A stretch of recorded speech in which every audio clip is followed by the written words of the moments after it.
Hi అండి, welcome back to my channel. ఇవాళ వచ్చేసి ఒక చిన్న బర్త్డే వ్లాగ్. మా అన్నయ్య వాళ్ళ బాబు ఫస్ట్ బర్త్డే అనమాట. అండ్ తన కోసం నేను ఇక్కడ ఒక 3 kgs కేక్ చేశాను, కూల్ కేక్. దాని ఫుల్ ప్రిపరేషన్స్ వీడియోస్ అంతా మీతో షేర్ చేసుకుంటున్నాను. ఇక్కడైతే నేను కేక్ డెకరేషన్కి కావాల్సిన ఐటమ్స్ కొన్ని లేకుంటే క్రీమ్, అలాగే కేక్ డెకరేటింగ్ ఐటమ్స్ అవన్నీ తీసుకొని ఇంటికి వెళ్తున్నానండి. అక్కడ షూట్ చేయడానికి కుదరలేదు అండ్ ఇక్కడ ఇంటికి వచ్చేసాను. అండ్ ఇవి వచ్చి స్ప్రింకిల్స్, షుగర్ స్ప్రింకిల్స్ పర్ల్ షేప్లో ఉంటాయి. అండ్ చాలా బాగుంటుంది, కేక్ మీద అంతా డెకరేట్ చేసి చాలా బాగుంది. అండ్ అలాగే ఇవి బటర్ఫ్లైస్ అన్నమాట. ఇవి ఎడిబుల్ కూడా దొరుకుతాయి, బట్ నాకు ఆ కలర్ దొరకలేదని ఎడిబుల్ తీసుకోలేదు. అలాగే కేక్ టాపర్ ఒకటి తీసుకున్నాను.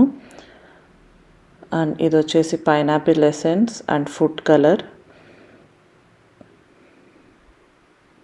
స్కై బ్లూ కలర్ తీసుకున్నాను, బ్లూ థీమ్లో కేక్ చేశాను. అలాగే ఒక 2 క్రీమ్ ప్యాకెట్స్, ఇవి విప్పింగ్ క్రీమ్. అండ్ అలాగే ఇది కేక్ బోర్డ్ అనమాట. 3 kgs కేక్కి ఇలా కేక్ బోర్డ్ తీసుకున్నాను. అండ్ ఇక్కడ కేక్ స్టార్ట్ చేశానండి ప్రిపేర్ చేయడం. ఇక్కడ డ్రై ఇంగ్రీడియంట్స్ అన్నీ ఒక బౌల్లో వేసుకుంటున్నాను, అంటే పెద్ద సైజ్ కదా అందుకని చెప్పేసి ఇలా ఒక 3 కప్పులు, అంటే ఆల్మోస్ట్ ఒక 350 గ్రామ్స్ వరకు, లేకుంటే 335 గ్రామ్స్ వరకు మైదా పిండి తీసుకోవాలి. అండ్ అందులోనే 3 టీ స్పూన్ల బేకింగ్ పౌడర్ వేసుకుంటున్నాను. అండ్ అలాగే ఒక పావు చెంచా ఉప్పు and 1 teaspoon baking soda, వంట సోడా ఉంటుంది కదా, అది వేసుకొని మంచిగా కలుపుకోవాలి. అండ్ ఇంకో సపరేట్గా పెద్ద బౌల్ తీసుకొని అందులో ఒక 9 eggs వేసుకుంటున్నాను. అన్నీ రూమ్ టెంపరేచర్లో ఉండాలి ఎగ్స్ అన్నీ కూడా. అండ్ ఇది 3 kgs కాబట్టి త్రిబుల్లో చేస్తున్నాను అనమాట. 1 kgకి అయితే 3 eggs, 3 kgs కాబట్టి 9 eggs తీసుకొని మంచిగా బీట్ చేసుకోవాలి. ఇది మంచిగా బీట్ చేసుకున్న తర్వాత ఒక 3 కప్పుల పంచదార, అంటే ఆల్మోస్ట్ ఒక 600 గ్రామ్స్ వరకు షుగర్ వేసుకోవాలి. దీన్ని కూడా మంచిగా ఫ్లఫీగా అవుతుంది, అంటే అంత వైట్ కలర్లో అయిపోతుంది. అప్పటి వరకు మంచి హై స్పీడ్లో బాగా బీట్ చేసుకోవాలి. ఇది చాలా ఇంపార్టెంట్. చూసారా, ఇదంతా మంచిగా ఫ్లఫీగా అయింది కదా, ఇలా రిబ్బన్ స్టేజ్ అంటారు, ఇట్లా వచ్చేయాలన్నమాట, అంత వైట్ కలర్లో. అండ్ ఇప్పుడు ఇందులోనే ఒక 3 టీ స్పూన్లు, అంటే 1 టేబుల్ స్పూన్ ఎసెన్స్ వేస్తున్నాను. నేను పైనాపిల్ ఫ్లేవర్ చేస్తున్నాను. మీరు కావాలంటే ఏ ఎసెన్స్, ఏ ఫ్లేవర్ అయినా యూస్ చేసుకోవచ్చు.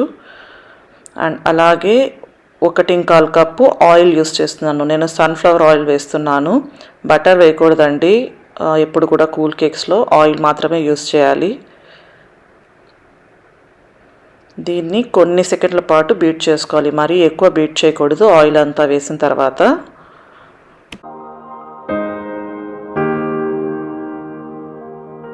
ఒక జల్లెడ తీసుకొని కొంచెం కొంచెంగా ఈ మైదా పిండి ఉంది కదా అదంతా కొంచెం కొంచెం వేసుకుంటూ ఇలా జల్లెడ పట్టుకొని వెట్ ఇంగ్రీడియంట్స్లో మిక్స్ చేసుకోవాలి. కట్ అండ్ ఫోల్డ్ మెథడ్లో, అంటే ఇలాగా లైట్గా, మరీ ఎక్కువ బీట్ చేసి అలా మిక్స్ చేయకూడదు.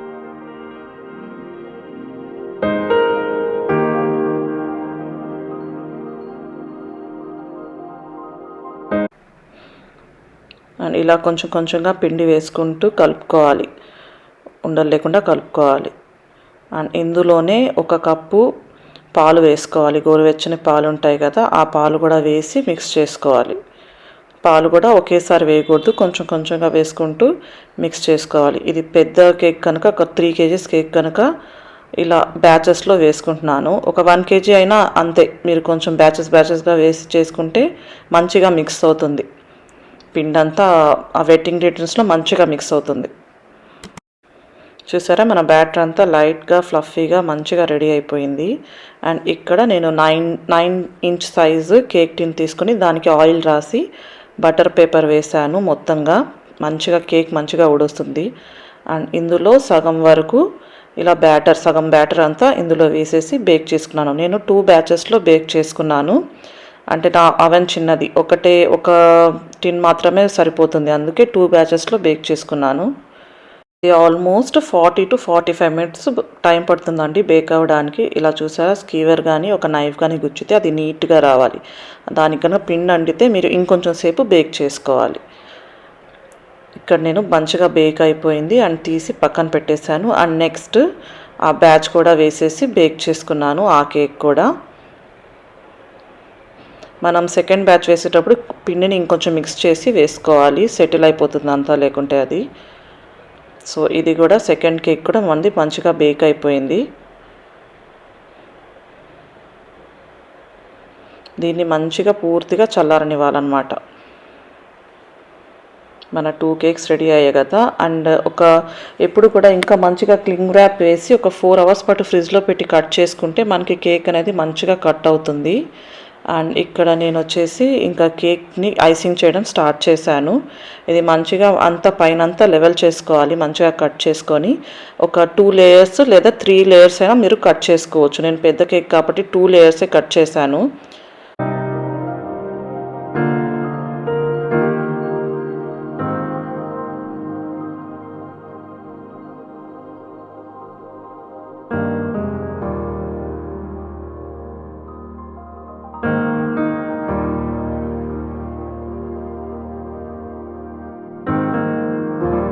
అండ్ ఇక్కడ కేక్ బోర్డు తీసుకున్నాను. కేక్ బోర్డు మీద కేక్ పెట్టేసి ఒక లేయరు, దాని కింద ఐసింగ్ చేయాలి కదా. ఐసింగ్ చేసే ముందు ఇలా బేకింగ్ పేపర్ని ఇలా కింద అరేంజ్ చేసుకుంటాను. అంటే క్రీమ్ అంతా కేక్ బోర్డ్కి తగలకుండా ఇలా పెట్టుకుంటాను.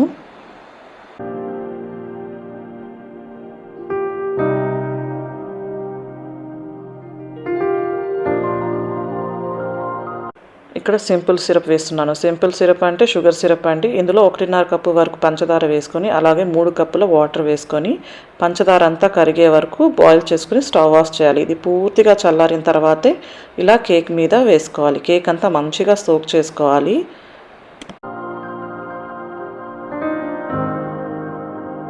అండ్ ఇప్పుడు నేను క్రీమ్ బీట్ చేయడం స్టార్ట్ చేశాను. ఇది వచ్చేసి నాన్ డైరీ విప్పింగ్ క్రీమ్ అండి. ఇది ఆల్మోస్ట్ అన్ని బేకరీల్లో కూడా ఈ క్రీమే యూస్ చేస్తారు. యాక్చువల్గా అయితే ఇది డీఫ్రాస్ట్ చేసిన తర్వాత వేస్తారు. అలాగే డీఫ్రాస్ట్ చేసి వేశాను. క్రీమ్ లాగా ఉంటుంది. అండ్ నేను ప్యాక్ ఓపెన్ చేయగానే ఏమైందంటే అది ఎంతో కర్డిల్ అయినట్టు, అంత పాడైపోయినట్టు అనిపించింది. టేస్ట్ మాత్రం నార్మల్గానే ఉన్నింది. ఎలా ఉంటుందని భయపడ్డాను. సరే బీట్ చేసి చూద్దాం అనుకున్నాను. అండ్ బీట్ చేశాను. ఆ తర్వాత మంచిగా వచ్చింది. రిజల్ట్ మాత్రం ఏం పాడవలేదు. అలా చాలాసార్లు జరిగిందనమాట. కొన్నిసార్లు అది మంచిగా పాడైపోయి అంత కుళ్ళిపోయినట్టు అనిపిస్తుంది. అప్పుడు మనం యూస్ చేయకూడదు. ఎక్స్పైరీ డేట్ కూడా చెక్ చేసి తీసుకుని వచ్చాను. మరి ఎందుకు అలా జరిగిందో మాత్రం తెలియలేదు. బట్ అదేం పాడవలేదు, బాగానే ఉన్నింది. అది లిక్విడ్ లాగా ఉండేదేమో కొంచెం గడ్డలుగా అనిపించింది. బీట్ చేస్తే మాత్రం మంచిగానే వచ్చింది. అండ్ ఇక్కడ ఐసింగ్ చేయడం స్టార్ట్ చేశాను. కేక్ అంతా డెకరేట్ చేయడం స్టార్ట్ చేశాను.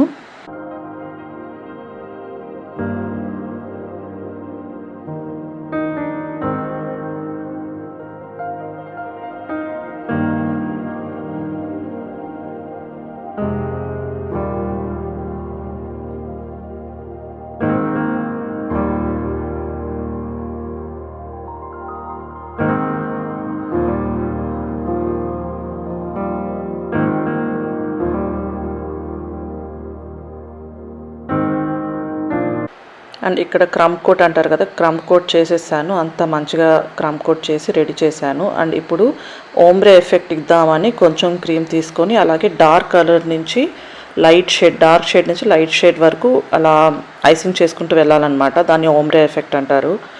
అండ్ అది చేస్తున్నాను. ఇక్కడ ముందు డార్క్ షేడ్ కింద లేయర్లో వేసి, తర్వాత కింద నుంచి పై వరకు లైట్ షేడ్లో వేయాలి అనుకున్నాను. ఇలా పైపింగ్ బ్యాగ్లో తీసుకొని అంతా డెకరేట్ చేయడం స్టార్ట్ చేశాను.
అండ్ ఇక్కడ నేను రోజెట్ నాజల్ తీసుకొని ఇలా రోజెస్ వేస్తున్నానండి. డెకరేట్ చేయడం స్టార్ట్ చేశాను. తెచ్చాను కదా పర్ల్స్, బటర్ఫ్లైస్ అండ్ వాటన్నిటితో డెకరేట్ చేయడం స్టార్ట్ చేశాను. సింపుల్గానే డెకరేషన్ చేశానమాట. అప్పటికి చాలా టయర్డ్ అయిపోయాను నేను. మా అన్నయ్య కూడా అదే అన్నాడనమాట. అంటే ఎక్కువ స్ట్రెస్ తీసుకోవద్దు, నువ్వు సింపుల్గానే చేయి అని చెప్పి, అలాగే సింపుల్గా బట్ లుక్ వైజ్ బాగుండాలని చెప్పి ఇలా ట్రై చేశాను. ఫినిషింగ్ అయితే ఓకే, నాకు అంత పర్ఫెక్ట్గా రాదండి. ఎందుకంటే నేనేం ఎక్కువ బయట బేకింగ్ క్లాసెస్ అవేం తీసుకోలేదు. నేను ఇంట్లోనే ట్రై చేస్తూ చేశానన్నమాట. అందుకు ఆ ఫినిషింగ్ అంత పర్ఫెక్ట్గా వచ్చినట్టు నాకు అనిపించలేదు. అందరికైతే చాలా బాగా నచ్చింది. ఈ మధ్య కొంచెం ప్రాక్టీస్ కూడా తగ్గిందనమాట. నేను కేక్కి ఐసింగ్ చేసి ఆల్మోస్ట్ 2 years అయింది. ఈ మధ్య ఎక్కువ చేయలేదు అసలు. నార్మల్ కేక్స్ చేశాను కానీ ఐసింగ్ అదంతా ఎక్కువ చేయలేదు.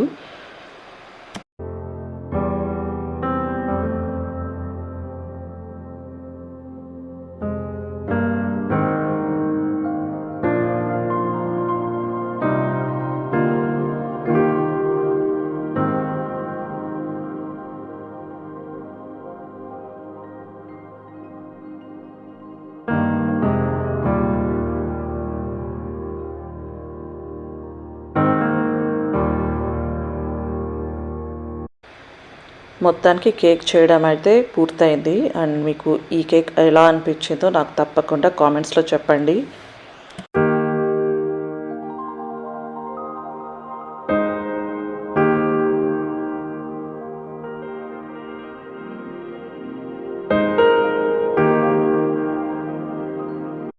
అండ్ దీన్ని ఒక 2 hours పాటు ఫ్రిడ్జ్లో పెట్టేసి అమ్మ వాళ్ళ ఇంటికైతే నేను తీసుకుని స్టార్ట్ అయ్యాను. నేను కార్లో అలాగే పట్టుకొని కూర్చున్నాను. అంటే దానికి ఒక పెద్ద బాక్స్ అని కూడా ఏం దొరకలేదు, అన్ని ఫ్లాట్ బాక్సెసే ఉన్నాయి. అందుకోసమని నేను అలాగే ఒళ్ళో పెట్టుకొని తీసుకుని వెళ్ళిపోయాను.